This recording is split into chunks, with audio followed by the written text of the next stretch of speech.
আসসালামু আলাইকুম। আজকে নিউ একটি ব্লগ নিয়ে আবারও চলে আসলাম। আশা করি যে যেখানে আছেন, যেভাবে আছেন, সুস্থ আছেন, ভালো আছেন। আমরাও আপনাদের দোয়ায় বেশ ভালো আছি।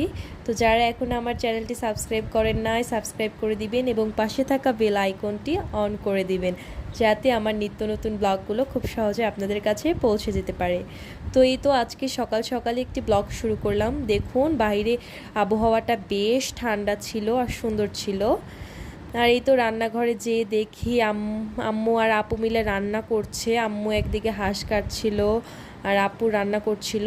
তো চুলায় আপু এই তো ইলিশ মাছ ভাজছিল আর এক চুলায় ভাত বসায় দিছে। আর কালকের তরকারি ছিল, ওই গরুর মাংস ছিল আর রোস্ট ছিল। তো সেটাই গরম করে দুপুরে দেওয়া হবে। আর এই তো কিছু রান্না করছে টুকটাক। তো যাই হোক, খাওয়া দাওয়া শেষ করে একটু রেস্ট নিয়ে বারান্দায় চলে আসলাম। যেহেতু বললাম আবহাওয়া ঠান্ডা ছিল, হ্যাঁ বাইরে বেশ বৃষ্টি হয়েছে।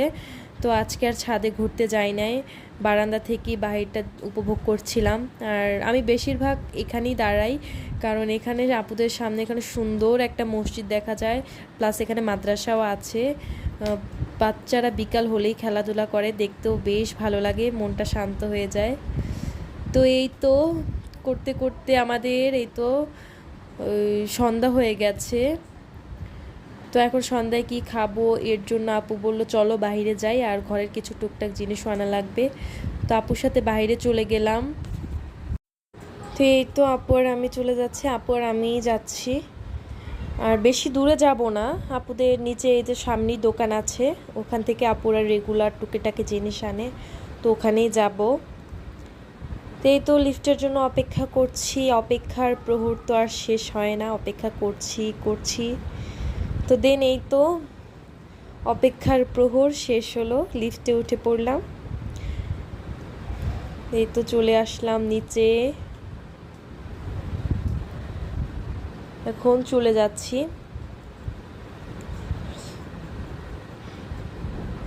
বাইরে বৃষ্টি ছিল, হালকা পাতলা টুপটুপ টুপটুপ বৃষ্টি ছিল। তো এই তো বললাম বেশি দূরে না, কাছে যাব, আপুদের কাছেই দোকানটা। তো এখান থেকে আপু এই তো প্রয়োজনীয় জিনিসপত্র সব নিয়ে নিল। দেন আবার চলে গেলাম পুরীর দোকানে, পুরি নেওয়া হয়ে গেল। এরপরে এই তো সব কিছু নিয়ে আমি আর আপু মিলে বাসায় যাচ্ছি। আপুর হাতে একটা ব্যাগ আর আমার হাতে একটা ব্যাগ। তো এটা নিয়ে আমরা বাসায় চলে যাচ্ছি। এই তো বাসায়ও চলে আসলাম। তো এখন আপু এই তো তালা খুলবে। তো যেহেতু লক করা, আপুর কাছে চাবি আছে, তো আপু বাইরে থেকে এটা খুলবে। এই তো এখন আমরা ভিতরে ঢুকে যাব। তো এই পর্যন্তই, সবাই ভালো থাকবেন, আল্লাহ হাফেজ।